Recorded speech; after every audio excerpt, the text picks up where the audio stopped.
And welcome to the webinar. Uh, as the name suggests, we all need to stay calm and secure our teams from COVID-19 phishing scams. My name is Maninder Singh. I'm the Executive Director for EC Council Global Services. What are we going to discuss today? Well, we all know the era we are in. We all are, and at least most of us are working from home, and we are facing unprecedented times. We have never thought about doing what we are doing currently. Most of the companies have activated, if not fully, then partially, their BCP plans. How many of us, however, are taking care of information security that seriously anymore? Those are the points we are going to discuss in the first segment. The second segment is about what are we seeing or observing at the time of social distancing. We all are familiar with both the terms, but it's good. I mean, it's a good comparison and seeing what exactly is happening on the ground.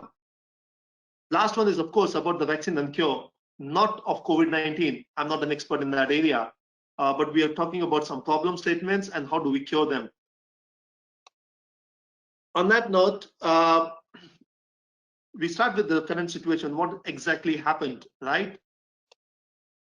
We all understand there was a virus outbreak in China, or at least that's what we came to know about from the Wuhan district. We strongly believe it was underestimated. And now I'm looking at it from the eyes of a cybersecurity specialist, right? This would have an impact on the company's security posture. Plus, of course, it was looked at as an epidemic virus, only a problem of a district, if not a district, only a problem of a country. It was not looked at as a pandemic, it's global. Observation mode, we all watched what's happening, right? How this thing is going. Suddenly one day, most of the countries came down with lockdown. We all were asked to stay home. We cannot go to office anymore. And this was a bit too sudden because nobody planned for it. Nobody got time to plan for it. Of course, people got a day or two, which they mostly spent on buying groceries and other essential stuff. Yes, I'm not going to mention toilet paper here. But I don't think companies were ready or could get ready in a day or two for such a huge change in the way they work. What happened after that? Of course, we all activated the BCP for this situation, which actually didn't exist for most of the organizations. I mean, I worked with many organizations in different capacities. People are ready for a lot of different kinds of disaster situations, different kinds of events, different kind of problem areas. But usually we talk about BCP, we talk about either the technology is not available, we have a DR plan, or we have issue with accessing the office because of either the office going down, not available, sealed off. So we have alternate situations, alternate offices to work from, or we have lesser people available because either they are falling sick or there's a mass resignation, and those are the kind of scenarios we usually plan for. We always have backup people. We have vendors who can supply more people. We have those kind of plans to take care of those situations. But did we ever imagine that there would be a scenario where we have most of our staff locked in their own homes? That's at least something which I never thought of. So in that situation, we realized that BCP we have is actually not really tailor-made for this situation we have. So what do? We started focusing on continuity and availability. All the companies immediately started churning out infrastructure for remote working. We all started making VPN servers, building VPN servers, putting them in the DMZ, allowing people to log in from remote or from the comfort of their homes. Not exactly the comfort anymore, but yeah, forced to work from home, and their remote access is enabled. So this is the current reality. As I speak right now, as of today, a large portion of the workforce globally is working remotely from their homes. But the key thing is, while the companies were concentrating on the BCP, what is being observed is the focus on cybersecurity and information security is actually going away. We are focusing on availability, but the confidentiality, integrity part, it's something which we feel is not being taken that seriously as it should be. So what are the key risks associated with remote working? First of all, We may have insufficient or ineffective security controls on remote networks. As I said, people are being asked to work from home.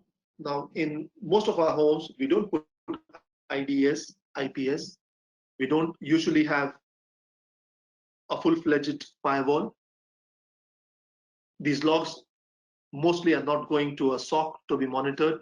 So if my home network is breached, I mean, that's relatively much easier for a hacker to do than to breach my office network. So we don't have that much of security on our home networks, which we are using to access our company data. Of course, there's an increase in susceptibility to phishing attacks with the increased digital communication. We are expecting a lot more emails. We are sending a lot more emails. A lot more digital communication is happening because of lesser face-to-face interactions. There's an increase in companies' attack surface.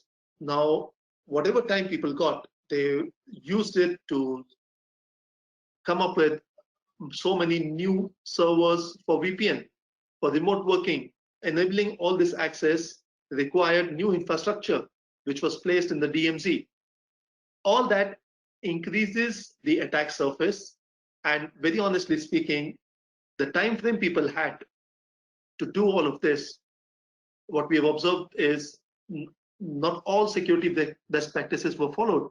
The design of this new infrastructure was probably not done keeping security in mind, which is increasing the attack surface of all companies. The rest of 3 points are not exactly related directly to cybersecurity, but these points relate to how people are getting affected and becoming more susceptible to social engineering and phishing attacks. There's ineffective time management. People are working from home.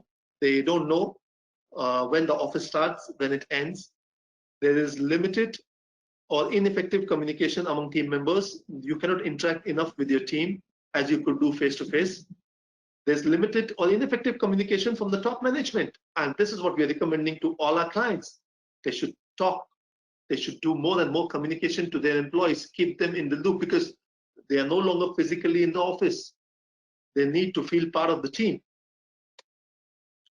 While these are the challenges we are facing in remote working, we are also seeing some people who, of course, the cyber criminals, are actually using this as an opportunity for them. Now, they've always been working from home, so practically nothing changes for them. But what we are seeing is a large number of professionals working remotely with lesser security measures are becoming a target for these cyber criminals. Another trend we are seeing is the diversion of attention. We discussed all the teams are focusing on continuity, less on cybersecurity, which again is resulting in it's a blessing for the cyber criminals. There's a lot of uncertainty and fear amongst the people. They really don't know what's going to happen. All these countries having lockdowns, MCOs, when is it going to be lifted? How many people are going to survive? What happens because of this virus? There's a lot of uncertainty, which is making people more susceptible to any sort of news, to any sort of social engineering attacks. There's lack of readiness of organizations for such scenarios. Most of the companies were never ready for remote working, and they have made ad hoc arrangements to enable remote working for their staff, which means they are in a situation where they may not be very secure as of today because of the current situation. People are waiting for good news. Now that's again making them more susceptible. And that's the funny part, because till now we said fear, uncertainty, doubt was what made people more insecure. But this one is their hope. Now this hope is also making people susceptible, because we all are waiting for that magic formula, magic medicine, an email that tells us everything is okay. We have found the solution. And such emails are actually getting a lot of interest. And you know better than, I mean, we all know that that has not happened. So this is all fake. This is all phishing. There's of course increase in online communications. We are interacting more online all the time. So online frauds are also increasing. Attacks are also increasing. So that's actually helping the cyber criminals. And that's why we are seeing more and more social engineering at the time of social distancing. When people should be following social distancing, we are seeing them actually doing more of social engineering. The key headlines we are seeing, well, in March only, they said the internet is drowning with malware and phishing scams related to COVID-19. There are promise of payment fuel financial frauds. It's as late as, as recent as possible. Forbes is talking about malicious coronavirus tracker can lock your phone. No, that's exactly not the app you were looking for. Coronavirus pandemic generates new fraud strains. There are so many scams and computers as well as smartphones. And this one talks about a number as well, in the sense they're saying that these frauds have so far got around pound 1.6 million exploiting this fear of people. This is a message on the WHO website.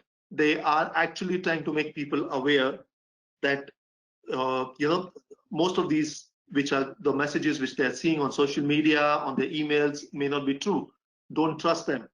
But question is, how many of us actually go to the WHO website and refer to this? So what are the criminals doing right now? What are the kind of attacks we are seeing?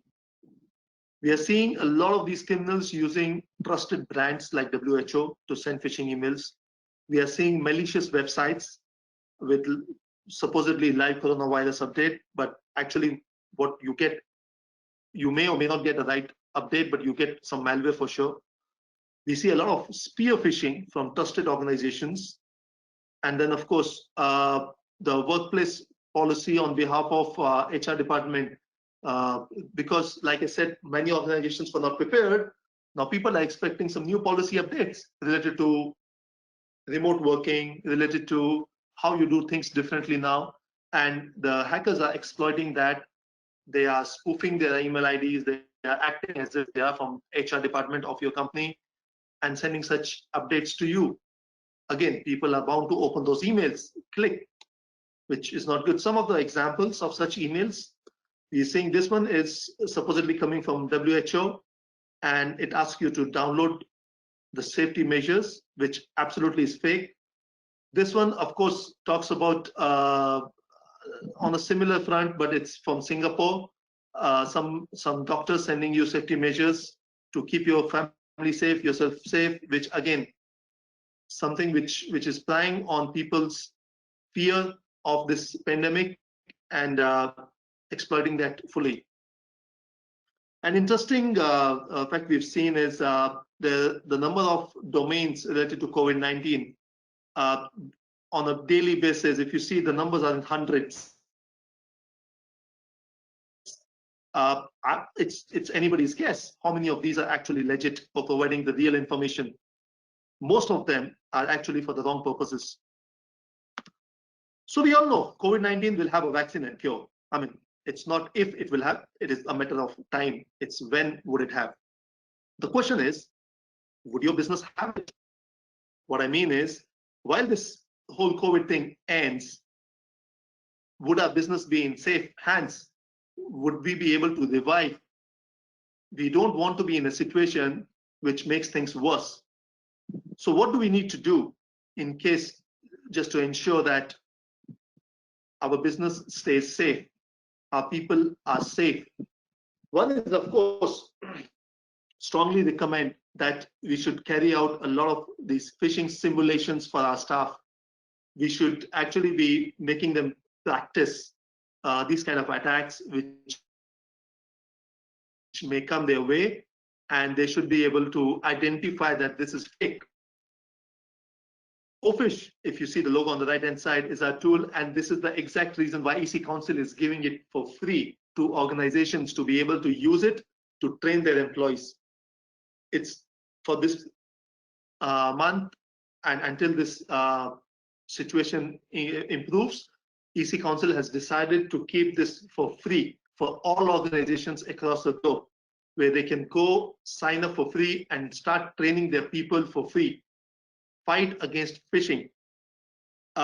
Should assign some online awareness trainings to your staff. Again, Ophish is a platform that allows you to fight against phishing by making your by fortifying your first line. Your people need to be aware. They need to understand that what they're seeing is not correct and thwart any such attempt to cause harm to the company. We should deploy anti-phishing solutions, the security solutions that actually can prevent phishing and these kind of attacks. Of course, the companies should set up VPN access for all employees, and they should ensure that the company network is connected using VPN only. We need to have the right set of security controls for your company infrastructure. We have a lot of sensitive data on our company servers, which we need to protect. Of course, it is our legitimate users. We need to give them access, but it should be done in a controlled manner.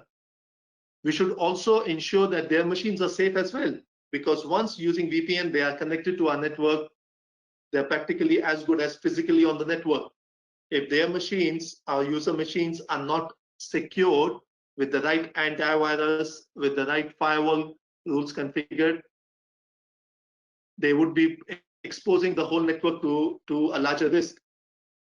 And most importantly, I mean, we all need to understand this. It is absolutely clear that by the time this all gets over, people come back to office, there will be a lot of machines that will come back to office with either malware or those machines would be breached. And the way the smart hackers work, they wouldn't like to make it obvious to the end user when they breach a machine, they exploit it. They don't want to make it clear to them that their machine has been hacked. They would rather like to stay there till the person comes to the office, connects it to the office network, and exposes the whole thing to the hackers. It is absolutely important for all companies to get a quick compromise assessment done for the machines when they come back to the office network, because we really don't want to increase the risk of these breached machines by allowing them to connect to the network without any checks and balances, and which results in exposing the whole network to the hackers who may have breached a single machine which was working from a remote site, maybe a home. So these are some of our thoughts right now, and where of course we are working with many of our clients, many organizations globally. We've got hundreds and thousands of companies who have signed up for the free trials. They are really appreciating the solution and the value it is adding for their companies. And we are encouraging globally all companies, small as well as big, to make use of these solutions, to make use of these services, to protect their businesses, to protect their people. That's all for me. Thank you so much.